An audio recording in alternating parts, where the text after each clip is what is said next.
to start this video with a warning. This video will make you insanely powerful, but it will come at the cost of your happiness. So if you want to watch this video, then you have been warned. You will become more powerful, but your happiness will decrease. If that's not a trade-off you're willing to make, I suggest you click off this video now.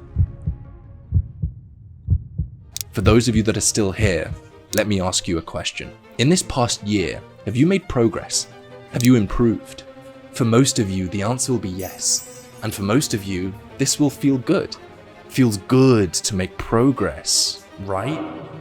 On my journey from procrastinator to financial freedom, there was this one belief that I held onto that massively increased my ability to turn my dreams into a reality and do that in a shortened period of time. If you're in the personal development, productivity, business space, you probably have the belief that if you make progress, then eventually you'll get what you want. If you keep improving yourself, eventually you'll become the kind of person that you want to become. But I see a few problems with this. When I was focused on progress or improvement, what I would find was that whilst I was feeling like I was making progress, and if I was, I'd feel proud of myself, and if I wasn't, I'd beat myself up.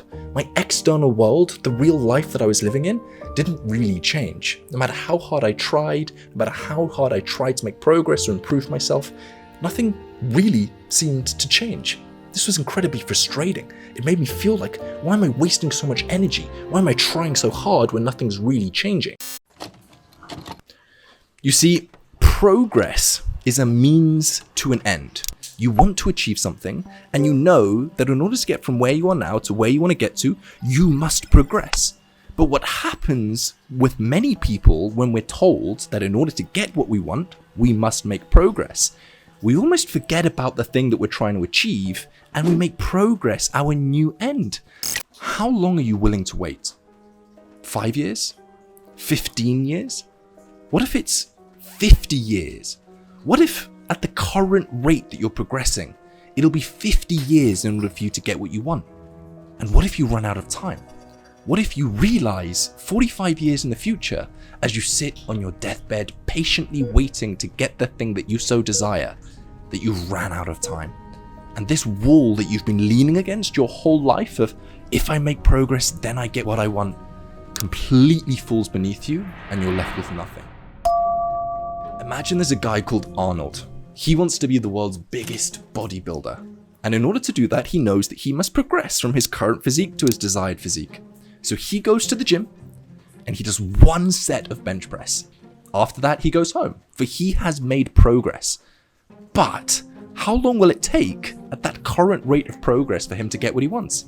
He will never make it. Yes, he's making progress, but is he making enough progress? And the answer is clearly no. Now imagine a second person. His name is Jimmy. He wants to be the biggest YouTuber in the world. And he understands that the quality of camera that you have is some variable to the success of your YouTube channel. So he spends 3 months researching the best camera that he can use for his videos. And every day he makes progress towards figuring out that best camera.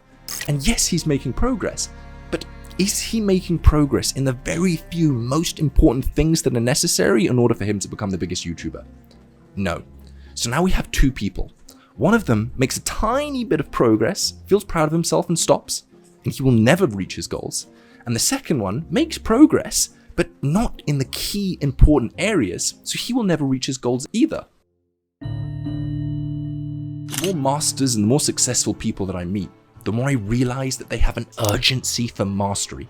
They want to achieve something so bad that they feel intense pain, and that pain is the thing that drives them to reach incredible heights. In the early stages of my journey, when I was procrastinating, I kind of wanted to reach financial freedom, but I didn't really care. So I didn't really make all that much progress. But there was one day where it hit me, and I realized that the trajectory that I was on was taking me nowhere near the life that I had desired my entire life. And that caused me to fill up with intense pain and suffering. And it was that pain and suffering that drove me to such incredible levels of productivity and grounded me in reality, forced me to see the world clearly. If there's a gun to your head, you figure out how to get what you want. You have to. And the stronger that level of desire is, the more your ability to achieve the things that you want to achieve. When I was on my quest for financial freedom, I wasn't enjoying the daily work. I was on the grind to achieve something that I so desired to achieve. But if that is you, the solution to this is to throw progress to the wind, completely ignore it, and follow these 3 steps. First of all, clearly define exactly what it is that you want. Second of all, ask yourself this magic question. What, if I do, would make it unreasonable for me not to achieve the things that I want to achieve? And then number 3, get to work.